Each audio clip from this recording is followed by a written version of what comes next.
Hello, I'm Brian Fox. Welcome to I Hate Rock Music. And today I'm going to do a whole video on the guitarist, banjo player, Brandon Seabrook. I posted a video about a power trio he has called SEABROOK Power Plant. And I thought I'd do a whole video on him because he's such an interesting guy and he's been around a long time and he's not on a lot of people's radar. You have to be in the know, I guess. But he's been putting out music since 2007. And I have to talk about the fact that I'm really into a broad range of really experimental music. And in my teens, I was exposed to German groups like Can and Faust, and it really opened my ears to a lot of music that was to come that is classified as experimental. So by the time I was in my 20s and 30s, I was listening to a lot of classical electronic music, musique concrete, and a lot of people that were experimenting with rock and electronics. And so, even though I'm raised in the late 60s and the 70s, I love uh, big guitar rock, and I want to focus on that kind of thing in my channel. Don't want to stray too far. There's characters like this that I think are really worth talking about, and if I can spread the word about their music and expose people to some new things, then that's great.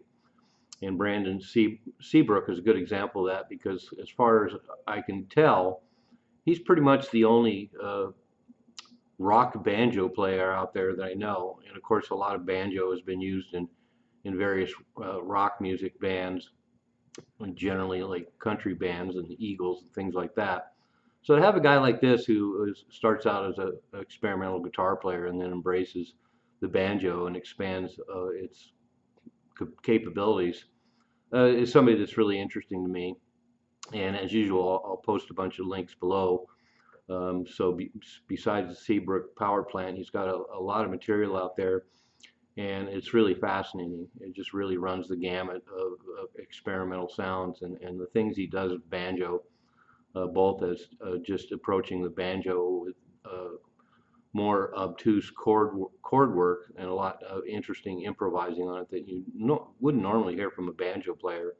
And then the context is really awesome too because he has a lot of banjo work that's immersed in a world of electronics and other sounds that I can barely identify. But a really wonderful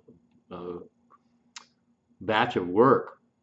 And so for those more adventurous rock listeners out there, if you've embraced a lot more interesting experimental music over the years and you don't know much about Brandon Seabrook, you're in for a treat.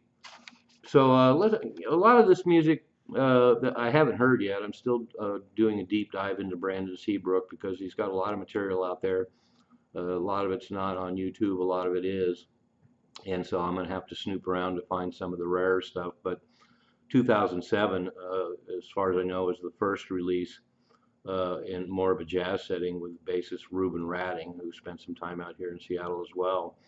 And then 2008, there's a live at WFMU radio, and then in 2009 and 2011 he released two Seabrook power plant records that are the ones that started me off on my interest in Seabrook, and they're definitely more rock albums, albeit with a very strange approach to things, and the only time I've ever heard a banjo in a power trio.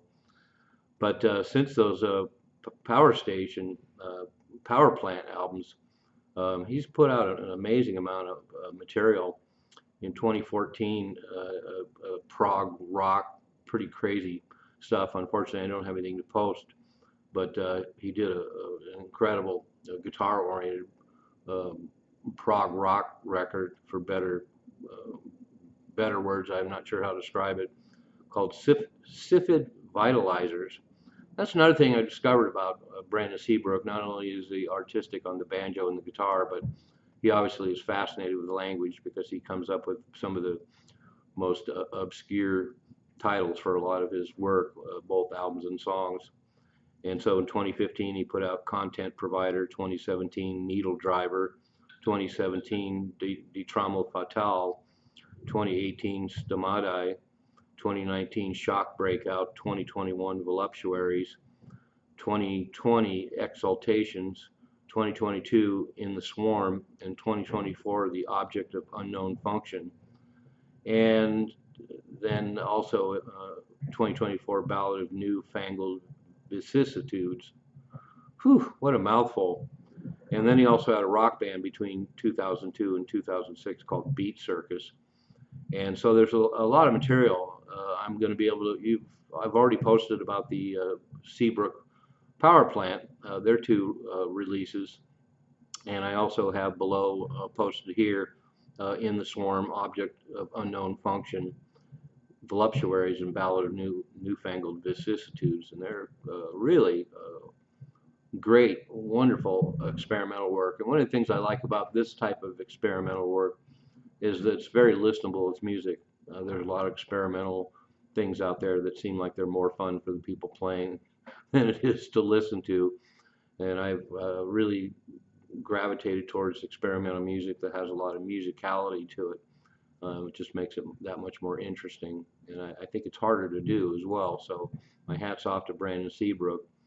But in 2012, Village Voice nominated Brandon SEABROOK as the best guitar player in New York City. And that's really saying something. There's a lot of pretty wild guitar players in New York City. So to pick him as the best one is quite an honor. But he has definitely created his own universe. And I thought I should do a whole video on him, because one of the goals of stuff I post on my channel, of course, is that people discover new music they haven't heard before, whether it's an old power trio from 1972, a classic rock album, or some obscure punk band, or some obscure grunge band, or some wild experimental dude like Brandon SEABROOK. I would add the only other person that I know of that is doing a pretty experimental banjo work is Paul Metzger. He used to be in a band called TVBC, and he was an amazing guitar player as well. And like Brandon SEABROOK, he embraces pretty wild guitar work and pretty wild banjo work. But Paul Metzger's work is a little more intimate, and he takes banjos and bows them and does all kinds of other weird things with them. But I'm sure there's probably a few people out there, but the only two I know that really fuck up banjos is Brandon SEABROOK and Paul Metzger. So anyway, if any of that sounds interesting to you, I got the links below and check them out. Brandon SEABROOK, Banjo Shredder. I'm Brian Fox. Thanks for watching I Hate Rock Music.